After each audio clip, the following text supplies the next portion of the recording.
সবাই মিলে একসাথে ফুচকা খেতে গিয়েছিলাম আর সেটাই আপনাদের সাথে আজকে শেয়ার করব।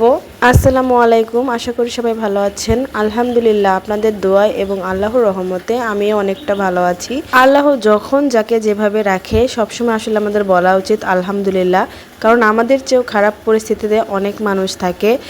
তো আমার অবস্থা আসলে তেমন একটা ভালো না, গলার অবস্থা খুবই খারাপ। যারা আমার ভিডিও রেগুলার দেখেন তারা অবশ্য জানেন। তো যাই হোক, তো আমরা সেভাবে কোথাও এবার যাই নাই, আর হচ্ছে বাবার বাড়িও এখনও যাওয়া হয় নাই। ননদ আসছিল, আর ননদই হচ্ছে আমাদের 2-3 জায়গায় বেড়াতে নিয়ে গেছিলো। সব কিছুই আস্তে আস্তে শেয়ার করব।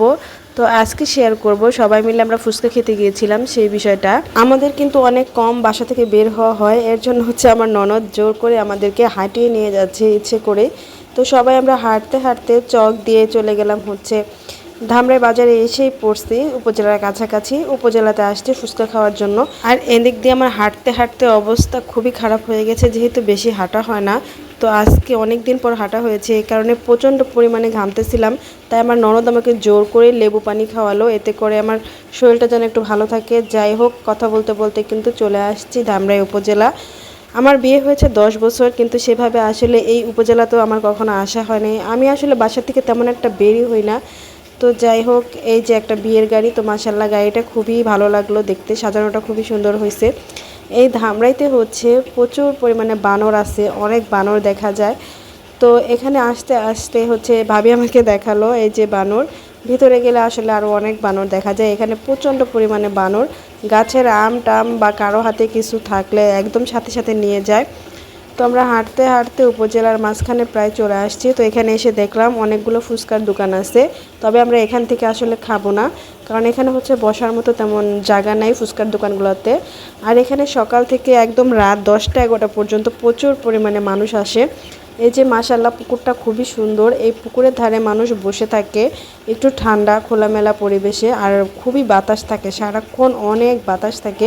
তো এই কারণে হচ্ছে অনেক মানুষ এখানে বসে থাকে। দেখেন অনেক বানর, একটু আগে বলছিলাম, তো এখানেও 2টা বানর, একটা পার হয়ে গেল। আর এদিক দিয়ে দেখেন আমি ওই দিক দিয়ে লেবু পানি খেতে খেতে কিন্তু আমাদের সবাই আগে এসে পড়েছিল। আর এখানে হচ্ছে অনেকগুলা ছেলে আসছে, তো ওরা হচ্ছে প্রায় সময় এখানে এসে গান গায়, আর মানুষ বসে বসে এই গানগুলো শোনে। ওদের গানগুলো শুনতে আসলে খুবই ভালো লাগে। গান শুনলে বা গান আসলে গাইলে মনটা অনেক হালকা আর ফ্রেশ হয়ে যায়, এটা আমার মনে হয়। আর 4 সাইডের দেয়ালটা দেখেন মাশাল্লাহ, ছাত্রছাত্রীরা খুব সুন্দরভাবে সাজিয়েছে। আর এদিক দিয়ে কিন্তু মানে শরীরের কন্ডিশন সবারই, হাঁটতে হাঁটতে অবস্থা খারাপ হয়ে গেছে, সবাই এখন লেবু পানি খাচ্ছে। তো আমি কিন্তু মানে উপজেলাতে ঢোকার আগে লেবু পানি খেয়েছিলাম, কারণ হচ্ছে আমার প্রচুর ঘাম হচ্ছিল, তো এই কারণে। আর এখন হচ্ছে বাবুরা খাচ্ছে। তো যাই হোক, আপনাদের সাথে এখানকার কিছু অংশ শেয়ার করি। এখানে হচ্ছে কনসার্ট করা হয়, যত অনুষ্ঠান হয় উপজেলায়, তো তার কনসার্টটা কিন্তু এখানে করা হয়। উপজেলার ভিতরের মানে ডেকোরেশনটা কিন্তু খুবই সুন্দর। আমি কিন্তু আসলে আসি নাই, 10 বছরেও কিন্তু আমার আসা হয় নাই, আমি আজকে হয়তো ফার্স্ট টাইম আসলাম। আর এই তো এখানে কিন্তু 6-7টা হচ্ছে ফুচকার দোকান দেয়া হয়েছে। তো এখানে আমরা চলে আসছি ফুচকা খাওয়ার জন্য। আর এত পরিমাণে গরম ছাড়ছিল, তার মধ্যে হচ্ছে কারেন্ট ছিল না, প্রায় 4-5 ঘন্টা কারেন্ট ছিল না।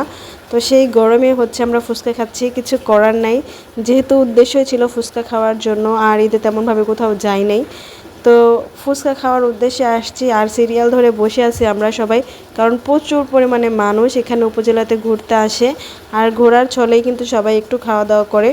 তো যাই হোক, আমাদের অর্ডার দেওয়া হচ্ছে। তো ফুচকা, চটপটি, কেউ বেলপুরি খাবে, সব কিছুই অর্ডার দেওয়া হচ্ছে আমাদের জন্য। আর হচ্ছে আমাদের যে পুচকুরা আছে তারা হচ্ছে অপেক্ষা করতেছে। তো দেখেন অপেক্ষা করতে করতে তাদের অবস্থা শেষ, কেন দেয় না, এত দেরি কেন হচ্ছে। আমার ছেলে তো পুরাই অস্থির। আর এখানে হচ্ছে আমার নাতি, দেখেন মাশাল্লাহ সানগ্লাস পরে কিন্তু তাকে খুব ভালোই লাগছে। সে খুবই ব্যস্ত মানুষ, বেশিরভাগ সময় সে মোবাইল নিয়ে থাকে। তো যাই হোক, গরম তো এমনি প্রচুর পরিমাণে, তার মধ্যে দোকানের ভেতরে যে ডেকোরেশন করছে ভাইরে ভাই, সেইটা দেখে আরও প্রচণ্ড গরম লেগে গেছে। এতটাই ডেকোরেশন করছে মানে প্রচণ্ড গরম লেগে গেছে ডেকোরেশনের মানে দেখে। আমাদের ফুচকা প্রায় বানানো শেষ, এখন আস্তে আস্তে সবাইকে ফুচকাগুলো দেওয়া হচ্ছে।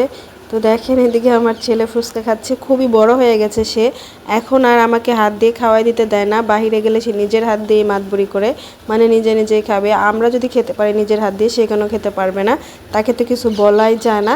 তো সে নিজের হাত দিয়ে দেখেন কিভাবে খাইতেছে। সময়ের অভাবে আসলে বাইরে তেমন যাওয়া হয় না, যদিও বা যাওয়া হয় বাবার বাড়ি থেকে শ্বশুর বাড়ি, যেহেতু আমার বাচ্চা দুটাই ছোট। আসলে বাইরে তেমনটা আমি যেতে পারি না, কারণ বাচ্চাদের নিয়ে যাওয়াও আমার কাছে মনে হয় একটু ঝামেলা। কিন্তু বাচ্চারা যখন বাইরে যায়, বাইরের পরিবেশ দেখে তারা এতটাই খুশি হয় যা বলার বাইরে। তো আমার ছেলেরা কিন্তু ঘুরতে গেলে প্রচণ্ড পরিমাণে খুশি হয়, তাদের কোনো ক্লান্তি থাকে না। আর এটা দেখে আমার তো প্রচণ্ড পরিমাণে ভালো লাগে। এদিক দিয়ে হচ্ছে তাদের ফুচকা খাওয়া স্টার্ট হয়ে গেছে, আমরা এখনও অপেক্ষা করছি, কারণ আমাদের ফুচকা এখনও আসে নাই। অবশেষে হাজার প্রতীক্ষার পরে ফুচকা পাওয়া গেল, যেহেতু প্রচণ্ড সিরিয়াল এখানে। তো যাই হোক, ফুচকাগুলা কিন্তু অসম্ভব মজা ছিল, খেতে খুবই ভালো লাগছে। অনেকে হচ্ছে ফুচকাটা পছন্দ করে না, বেলপুরি বা চটপটি খায়, কিন্তু আমার কাছে বেলপুরি চটপটি যাই বলার না কেন, ফুচকাটাই সব থেকে বেশি ভালো লাগে। তো আমি যেখানে যাই না কেন আমি ফুচকাটাই সব থেকে বেশি খাই, এটা আমার খুবই পছন্দ। আর এটা হচ্ছে ফুচকাটা একটু বড় হয়ে গেছে। আরেকটা ফুচকা আছে যেটা ছোট ছোট একদম, এক মুখে খেয়ে ফেলতে পারি, তো সেটা কিন্তু আরও বেশি মজার হয় এটার থেকে। এটা তো একটু বড় বড়ই দেখলাম বেলপুরির মতোই, কিন্তু ফুচকাটা অসাধারণ, খুবই টেস্ট আর খুবই মজা ছিল। 50 টাকা প্লেট অনুযায়ী আসলে ফুচকাটা খুবই মজাদার ছিল, কারণ অনেক জায়গায় 70 টাকা 80 টাকা প্লেটও ফুচকা খাইছি, কিন্তু এতটা মজা বা টেস্ট আমার কাছে লাগে নাই। আজকে যেটা লাগছে খুবই ভালো লাগছে খেতে। তো যাই হোক, এদিক দিয়ে কিন্তু আমাদের খাওয়া দাওয়া চলছে, আর একটু পরেই কিন্তু আমরা চলে যাব, কারণ হচ্ছে বিকেলে আসছি আর সন্ধ্যা প্রায় হয়ে আসছে। তো এর জন্য চলে যেতে হবে, বাচ্চা কাচ্চা নিয়ে আসছি, অনেকগুলো মানুষ আসছি। আসলে আমরা সন্ধ্যার পরে বাইরে তেমন একটা আমাদের থাকা হয় না, তো এর জন্য হচ্ছে আমরা একটু পরে চলে যাব। আর গরমে হচ্ছে ফুচকা খেয়ে আমরা একদম অস্থির হয়ে গেছি। আর যাওয়ার পথে দেখলাম, অনেক দিন পরে, আগে ছোটোবেলায় এই আইসক্রিমগুলো প্রচণ্ড পরিমাণে খেতাম, তো এখন দেখতে পেলাম ননদ বলল যে আপনাদের যারা তো ফুচকা খেয়ে গরম লেগে গেছে আর কারেন্টও ছিল না, চলেন আপনাদেরকে আইসক্রিম খাওয়াই। আর সামনে এরকম আইসক্রিম চলে আসলো, তো সবাই মিলে ভাবলাম এই আইসক্রিমটাই খাই। সেই অনেক দিন আগে খাইছি একবার, মনে নেই কবে খেয়েছি। তো দেখে আর লোভ সামলাতে পারলাম না, এর জন্য হচ্ছে আমার ননদ সবাইকে খাওয়াইলো। পুরো ট্রিটটা আসলে আমার ননদই দিছিল, আপুই আসলে খরচ করছে সব কিছু। তো যাই হোক, আমরা সবাই এখন এই আইসক্রিম খেতে বসে পড়ছি। দেখেন এখনও কত মানুষ আসতেছে, আমরা কিন্তু এখন চলে যাব, আর এদিক দিয়ে কিন্তু প্রচণ্ড মানুষ অনেক আসতেছে। তো যাই হোক, আইসক্রিমটা আমাদের খাওয়া চলছে, কিন্তু আগের মতো সেই রকম আর মজা নেই। আগে যেমন এই আইসক্রিমগুলো খেতে এত ভালো লাগতো কি বলবো, কিন্তু সেই টেস্টটা আর এখন নেই। আগে দেখা যেত এগুলো একটার মধ্যেই হচ্ছে আইসক্রিম বানানো হতো, তারপরেও কতটা মজা লাগতো। আর আজকে দেখলাম যে 2টা করে খোলা দিচ্ছে, কিন্তু তারপরেও হচ্ছে এই আইসক্রিমটা তেমনটা টেস্ট লাগতেছে না। তো কিছু করার নাই, যেহেতু অর্ডার দিয়ে দিছি, সবাইকে খেতেই হবে। আর সন্ধ্যাও হয়ে গেছে, বাড়িতে যেতে হবে। খুব খারাপ লাগছিল ফুচকা খাওয়ার পরে, এমনিতেই গরম ছিল, তো এই কারণে হচ্ছে আমরা আইসক্রিম খেলাম। এদিক দিয়ে সন্ধ্যা হয়ে গেছে, এখন আমরা চলে যাচ্ছি বাড়িতে। আর এখানে হচ্ছে দেখেন রাতের পরিবেশটা অন্ধকার একদম, আর এগুলো সব হচ্ছে গাড়ি ঘোড়া চলাচল করতেছে। আমরা এখন নদীর পাড় দিয়ে হাঁটতে হাঁটতে চলে যাব। তো এই পর্যন্ত ধৈর্য সহকারে যারা আমার এই ভিডিওটা দেখলেন তাদেরকে জানাই অসংখ্য ধন্যবাদ। আর ভিডিওটা দেখতে দেখতে যারা একটা লাইক দিতে ভুলে গেছেন, অবশ্যই একটি লাইক দিয়ে দিবেন। আর আমার ভিডিওটা যদি আপনাদের কাছে একটু হলেও ভালো লেগে থাকে, অবশ্যই লাইক, কমেন্ট, শেয়ার এবং সাবস্ক্রাইব করে আমার পাশেই থাকবেন। গলার ভয়েসের অবস্থা একদমই ভালো নেই, যারা আমার রেগুলার ভিডিও দেখেন তারা সবাই জানেন, কেউ বাজে মন্তব্য করবেন না প্লিজ। আজকে এই পর্যন্তই, ভালো থাকবেন সবাই, খোদা হাফেজ।